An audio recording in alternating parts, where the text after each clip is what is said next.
David Gilespie, who is candidate for the National Party.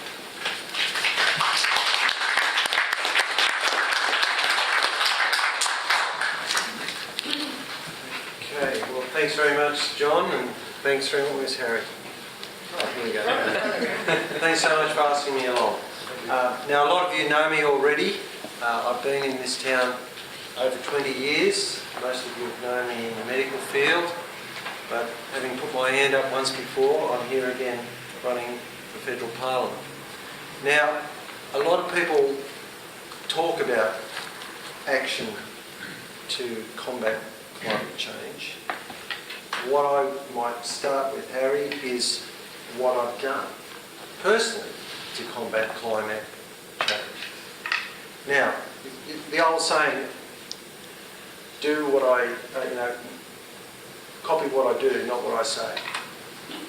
At home, we live on a farm, 80 acres by the river. Half of it didn't have a tree on it.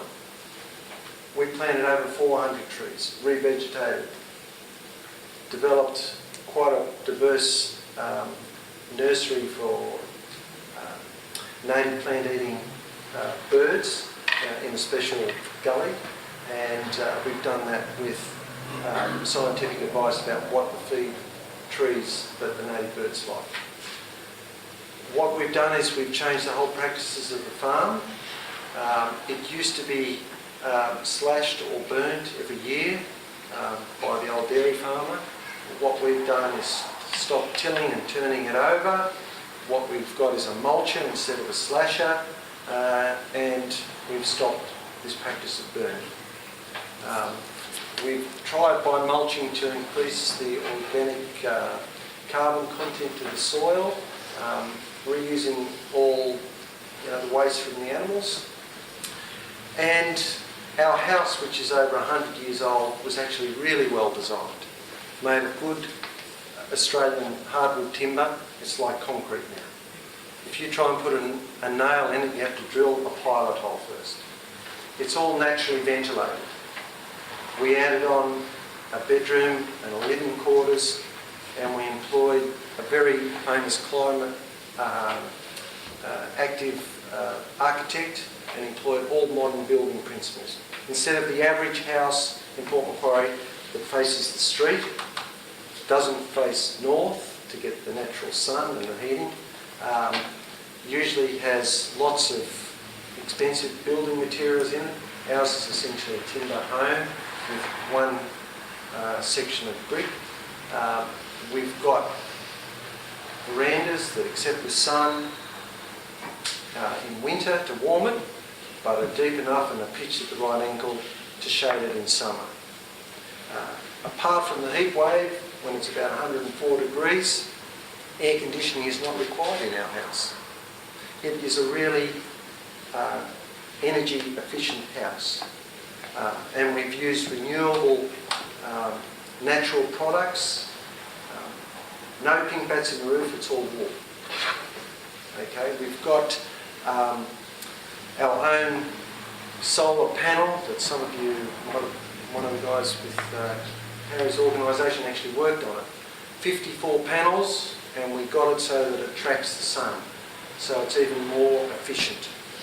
And it generates over, because of that efficiency, it generates more than the static 10 kilowatt systems. You actually get efficiencies. We waited 6 months, I forget how long, till we got the latest panels from China. So when it went in, it was state of the art. So it's do what I do, not do what I say. I put our family's money where our mouth is.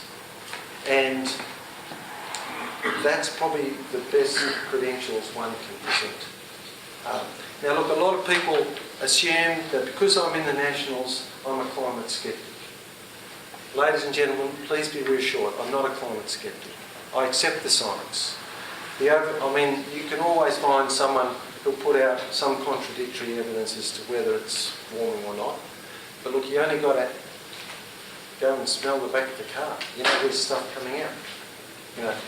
You know that the Northwest Passage, across the Arctic. There's boats going across there now. They couldn't do that for years. Things are changing. My wife's family in England, they've noticed the same phenomenon as Steve did. They run an orchard on a huge scale. One of the first pick-your-own orchards in England. And they've had a couple of seasons where, you know, the fruit setting has been totally wacky. And they've been in it for generations. So things are changing. Now, I better get around to these questions. So what steps do you think governments should take in responding to climate change? Do you support carbon pricing of any type, or government-funded projects or regulations, incentives, subsidies, or a mix of all these? Well, look, in effect, we're already doing a mix of these. The renewable energy target is a huge subsidy, particularly when it first came in New South Wales. There are regulations, there are building codes now that try to make these houses more energy efficient, but there's a lot more you could do. There are government-funded projects in our policy as well. Carbon pricing of any type. The problem I have with carbon pricing is that it's such a variable price. To put things in perspective, one of those states that Harry referred to is New Zealand, but they pay about $1, whereas we're paying almost 25. Look at the EU and the emissions trading scheme. There was a report put out by UBS in 2011, and up to that stage it had raised $247 billion. But the only way it's been effective had been by buying offsets out of Europe. It's a scheme that only applies to 40% of the industries, whereas ours was across anyone. It was a broad-based electricity tax, so it affected everyone. Now, to put things in perspective, our price now at over $24 a tonne meant that the average person or the average family is paying about $400, not just in your electricity bill, but in all the other costs, because it compounds and cascades at all stages of production through the economy. So we're paying about $400 a head. But if you look at the EU, because there's 525 million, it averages out that they're paying about $1 a head. I mean, it's one of the most, it is the most expensive carbon tax in place. Now, other places like India, they say India's doing things. Okay, they are. They've got a coal tax, and it's $1 a tonne.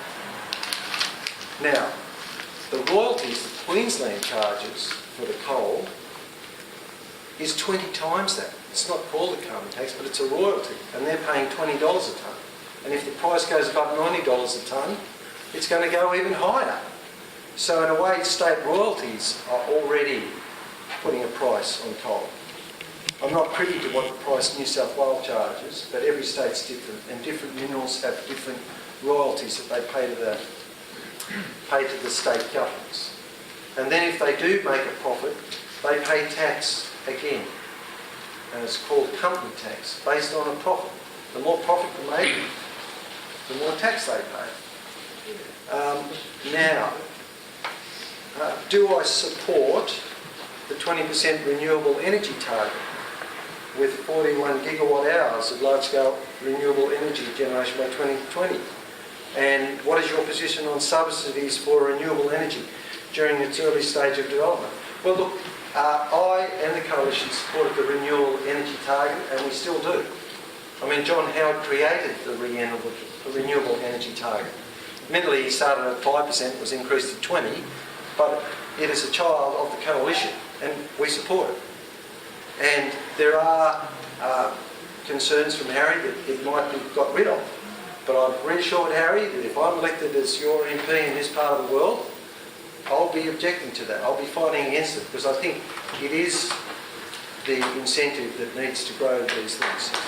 Okay. Now, to put things in perspective, we better get quickly through this. What are adaptation policies? Well, look, there's lots of things that need to be done, and most of them have been done already. Food security, including protection of prime agricultural land, flood mitigation and natural disaster relief. International agreements to protect the oceans, and minimising development in sea-prone areas, which is what every council is doing already. But look, what should we do on a national, international level? International rainforest agreements. If we stop the clearing of the rainforests by international agreements, there's 9 billion tonnes that you're saving. You know, if you look at what they're doing in the Amazon, they're clearing wholesale areas and turning it over to cattle or palm oil or whatever. And they're the lungs of the world, and they're the most efficient place to get, greenhouse captured by forest growth and forest regrowth. And we are head of, or hosting the G20 and a G4 agreement between the big polluters, the EU, the US, China is the way to go, because their production blows everyone else out of the water. And because we're hosting it and we're in charge of those processes, that's where we should be going at the moment.